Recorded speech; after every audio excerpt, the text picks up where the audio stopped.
Section 1. You will hear a telephone conversation between an employer from the Wild Dune Spa and Resort and an applicant. First, you have some time to look at questions 1 to 5.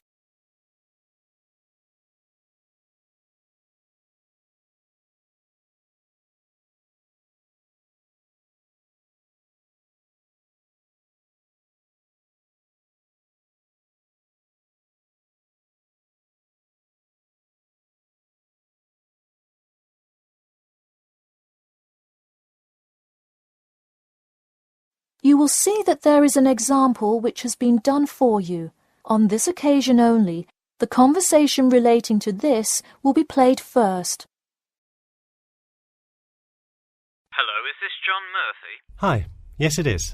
Hi John, this is Ed Heisenberg from the Wild Dune Spa and Resort, calling about your application for our lifeguard position. Do you have a few minutes to talk? Yes, absolutely. The employer says that he is calling about the application for their lifeguard position. So, lifeguard has been written in the space. Now we shall begin. You should answer the questions as you listen, because you will not hear the recording a second time. Listen carefully and answer questions 1 to 5.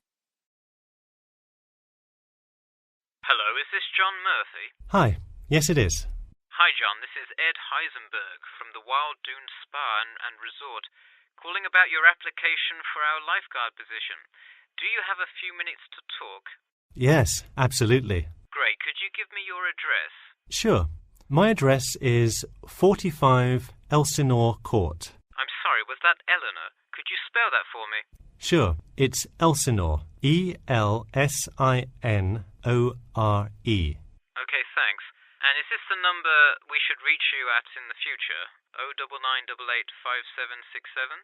No, that's my home phone. But let me give you my mobile number instead. 077 896 245. Call me on that one. Okay, I'll make a note of that. Could you tell me your availability? Sure, I'm usually available during afternoons or weekends. I'd prefer not to be scheduled on weeknights because I work part-time as a waiter. That shouldn't be a problem, since we don't stay open very late anyway. And do you have any other employment experience? Yes, I've worked at a few other places. I was the baseball coach at Richmond High School last season. I see. And do you have any other experience that you would like us to note on your application? Yes. Last year I worked at the beach as a rescue diver. Rescue diver? That sounds intense.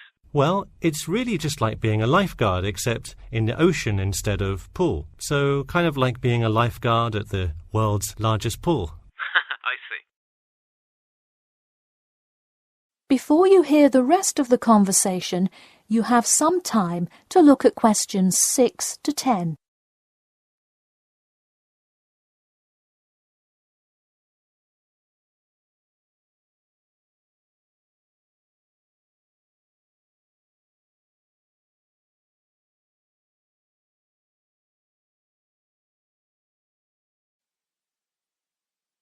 Now listen and answer questions 6 to 10. So could you tell me about the relevant skills you have? I'm guessing a lot given your experience. I'm CPR certified and have 2 years of diving experience. Great, it sounds like you are well qualified for this position. When does your CPR certification expire? I think in November, but let me quickly check my CPR card. Actually, it expires in October. Okay, so regardless, you have it through the end of the summer. When is your ideal time to work? Since I work in the restaurant on weeknights, I like weekends best, specifically Saturday mornings. I see. We do already have a lot of staff available on Saturdays, but I do need an early morning shift lifeguard. How early could you work Saturday morning? I can get there by 6 o'clock if need be. You'll be happy to know we open a little later than that, but I'll put you down for Saturday mornings here. Oh, awesome. I can't wait to get started. How about you come in next Saturday, the 12th? That sounds good. Great. We can figure out other shifts for you to work when you come in then. One last thing, just out of curiosity, where did you hear about us? I heard your ad on the radio while I was driving this morning.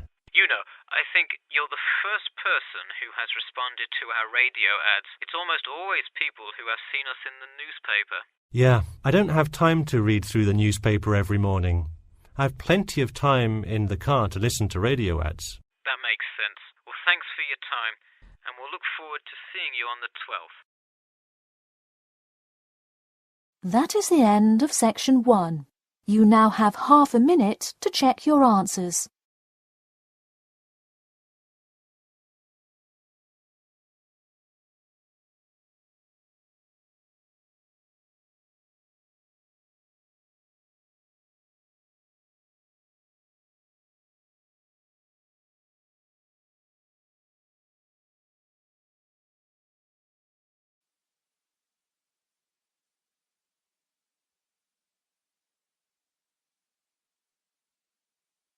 Now turn to section 2.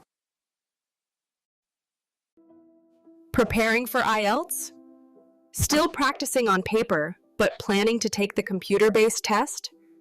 At IELTSOneStopCBT.com, you can practice listening and reading in the exact computer-based format. Experience the timer, the screens, and the tools, just like the real exam. Get used to computer navigation and time management. Improve your speed and accuracy. Practice anywhere, anytime, on your device. Join thousands of students who are practicing smarter, not harder. Visit IELTSOneStopCBT.com. Section 2.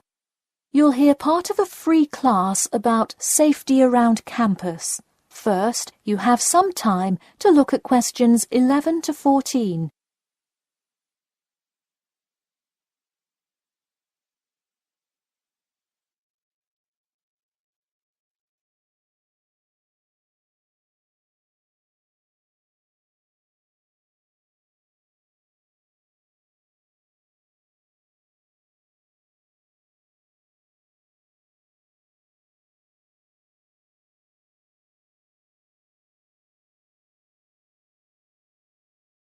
Now, listen carefully and answer questions 11 to 14.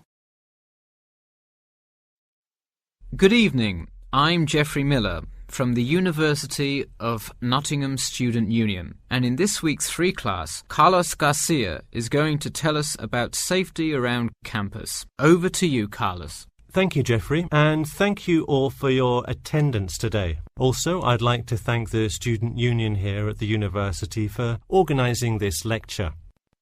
Well, I've been serving and protecting the City of Nottingham for over 20 years now as a member of the police department. Does anyone know what type of crime is the most prevalent on campus? I heard someone say drugs and alcohol. That actually isn't too much of an issue. Violence? Nope. Actually, the biggest thing we worry about here is theft. The nature of crime on Nottingham's campus is quite different from that of the surrounding areas. Crime rates across the East Midlands are very difficult to control. We'd like to see the rate stay the same for this calendar year, but it has been increasing steadily over the past 3 years. On campus, however, I'm happy to say that the overall crime rate has fallen this year. You wouldn't think so if you've seen the extremely exaggerated stories in the media. The media has done nothing but cause more concern about crime in our area. Even the crime shows you see today are a little bit far-fetched, but at least viewers know they're not real events. We'd really like to see more factual news articles out there so the public can have a rational sense of the safety level of our society. Before you hear the rest of the talk, you have some time to look at questions 15 to 20.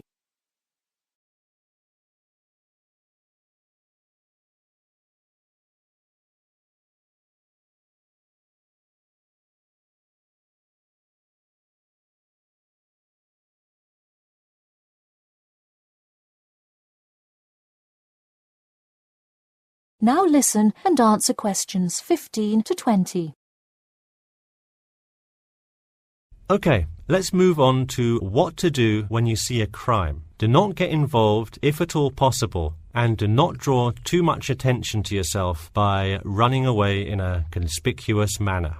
Though most likely, and hopefully, you will not have to experience this situation, if you are being mugged, please do not try to resist. Instead, be compliant and seek help after the incident. Like I said, though, it is highly unlikely that you will find yourself amidst a crime, but it is important to be prepared should it ever happen. We find that educating students and staff on the correct precautions to take is the best way to increase your safety. Just remember to be smart when you're out late at night and avoid any area or person that looks suspicious. I know it sounds obvious, but I cannot stress this enough. It's also not a bad idea to have your mobile phone with you at all times, but be careful. If you're chatting on your smartphone on your way home, you're a prime target for thieves. I'd like to see a show of hands. How many people have left work or the library after 10 p.m. to go home before? A lot of you, right? If you do have to go home late at night, please don't walk home alone. More often than not, there's someone there that will be walking the same direction as you at some point. Walk home with a friend or co-worker. Even if you must use your phone to call someone that's nearby to walk with you, it's always safer to walk home with someone. So when you're walking home, you may feel more comfortable with some sort of self-defense, such as pepper spray. Now, it's your call whether you want to carry something like this or not. However, I absolutely advise against carrying a knife or any other offensive weapon. All too often, they can be used against you if you're disarmed, putting yourself in more danger. For all those interested, the Recreation Centre offers a free self-defense class to all students every Thursday evening. While obviously an introductory self-defense class may not equip you to fight off villains like a regular superhero, it does come in handy sometimes. After taking a self-defense class, you'll surely be more aware of possible dangers and how to deal with them. So hopefully now you have a more complete understanding of the nature of crimes committed on your campus and how to avoid being a victim. I know most students at the University of Nottingham are not the criminal types, but remember that there is no barrier like a wall or something keeping non-students out. There's no army force securing the borders, and I doubt anyone wants it that way. The campus is generally a safe place, but it's not immune to small crimes once in a while. All right, that's all I have to say for today. Stay safe. That is the end of section 2. You now have half a minute to check your answers.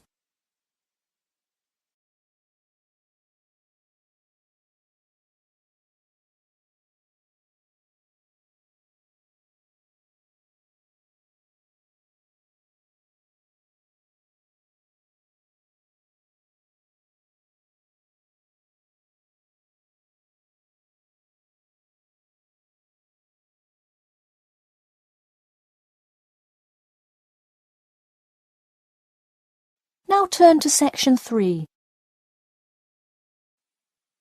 Section 3.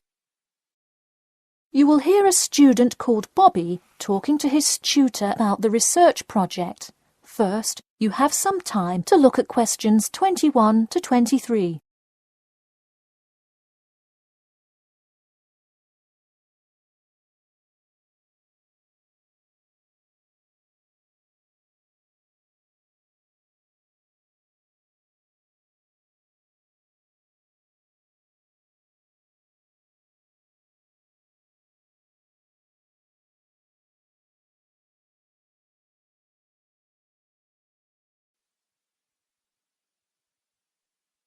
Now listen carefully and answer questions 21 to 23. Hi Bobby, go ahead and sit down. Tell me about your research project. Well, I decided to research football and keys for success on a football team. That sounds great. What are the guidelines for the test? Did the teacher talk to you about it in class? No, everything is on a handout that was passed out. It says that the first draft is due at the end of next week, and the second and third are due later on in the month. I don't understand why we have to keep revising and fixing it. Is this assignment really that important? Well, this project is a major requirement for passing 11th grade English and will go on your permanent record. Oh, really? Does that mean it will affect what English level I am placed in next year? Well, not exactly.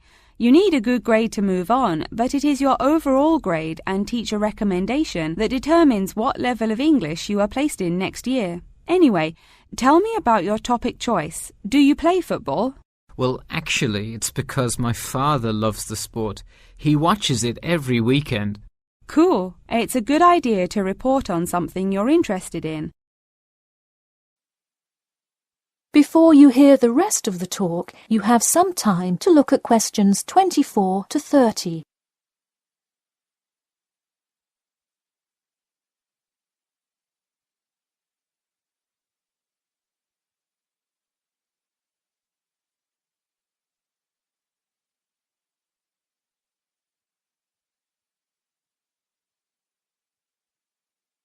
Now, listen carefully and answer questions 24 to 30. I see you worked hard calling players and the head coach to talk, so let's see what information you got. Well, you have to listen carefully to the first call on the recording. It's really hard to hear because the background noise is louder than the person's voice. Yes, it is a bit tough to discern. I'm afraid the player's answer is too short as well. You will have to interview him again and try to get him to give a better answer. Okay, I thought that might happen. I will call him again tomorrow. Moving on, let's look back at this question. You asked, tell me about a time when you learned a major life lesson through playing football and explain how that has shaped the person and player you have become now and how you hope to pass on that lesson.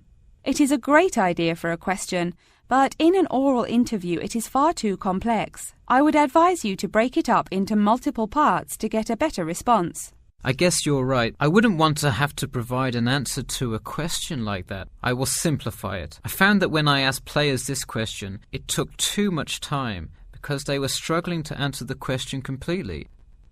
In fact, this is the question Joe Billings was answering when the tape ran out. He did tend to ramble on all the questions, didn't he? He sure did. I would recommend that when you go back and interview players again, that you use a more sophisticated recording device. This recording is spotty, which indicates that the equipment wasn't working consistently. Okay, I guess it probably wasn't the best idea to use the sound recorder on my phone. Hey, could you give me some feedback on the content of the report itself? Sure. Let's start by focusing on your topic. While I like that you chose to cover football, it seems inexplicit. The keys for success of a player and team is quite an interesting topic, but what is your thesis? That is to say, what conclusions can you draw from your research? I would suggest coming up with a strong thesis statement and then shaping your report based on that. Is it really too vague? I put a whole lot of facts into it. I list the top 10 goal scorers in football history and later on provide statistics for a few of the most famous coaches and their records as coaches. I think that's great that you included these facts, but I think you focus too much on the facts and not enough on connecting these facts to make your point. Ah, I see. Okay. So it looks like I have quite a bit of work to do before the deadline. That is the end of section 3. You now have half a minute to check your answers.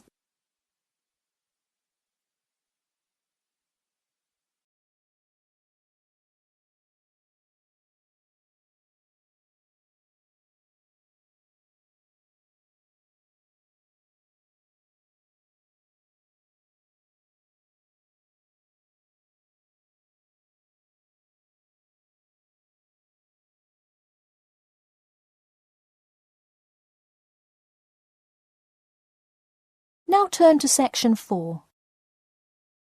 Section 4. You will hear part of a lecture about how to give a quality speech. First, you have some time to look at questions 31 to 40.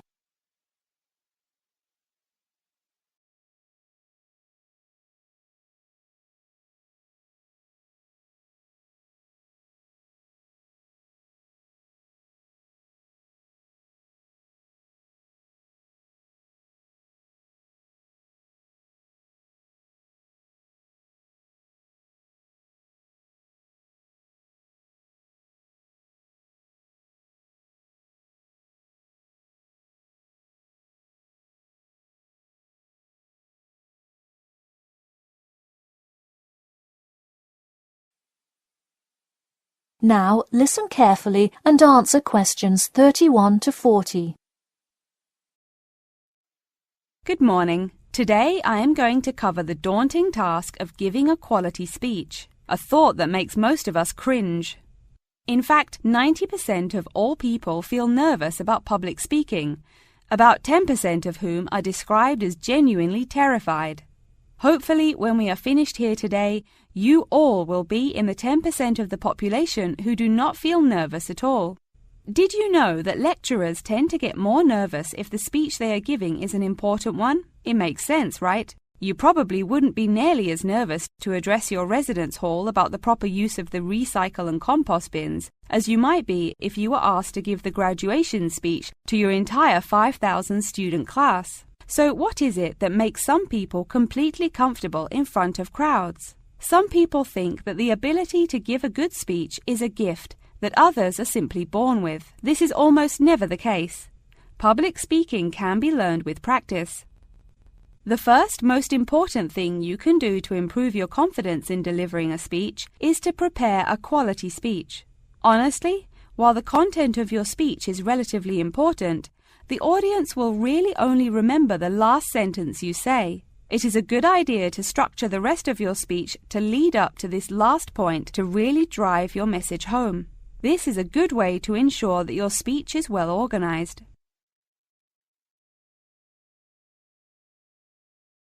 Once you are confident in the quality of the speech you have written, the rest is just about your stage presence.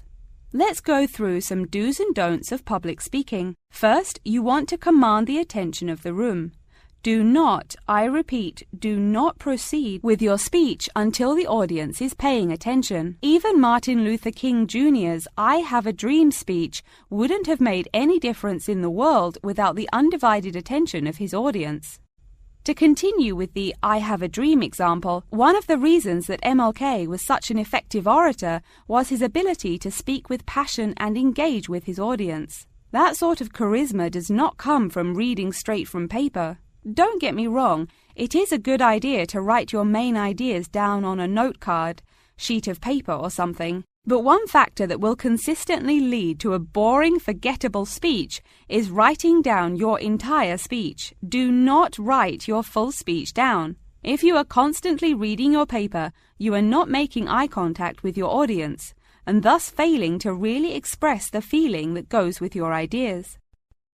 I advise you write 1 or 2 ideas, so if you suddenly draw a blank, you have something to jog your memory. If you've written a good speech that you believe in, those ideas should be sufficient to keep you on track.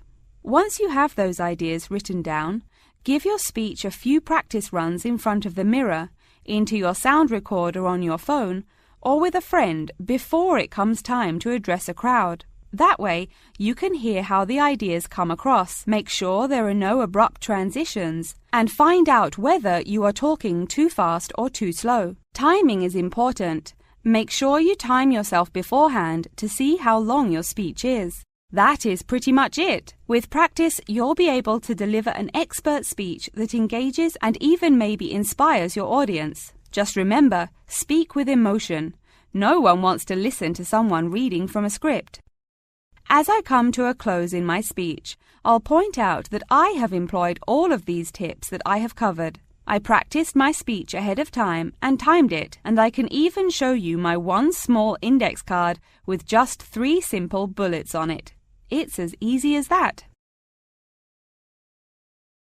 That is the end of section 4. You now have half a minute to check your answers.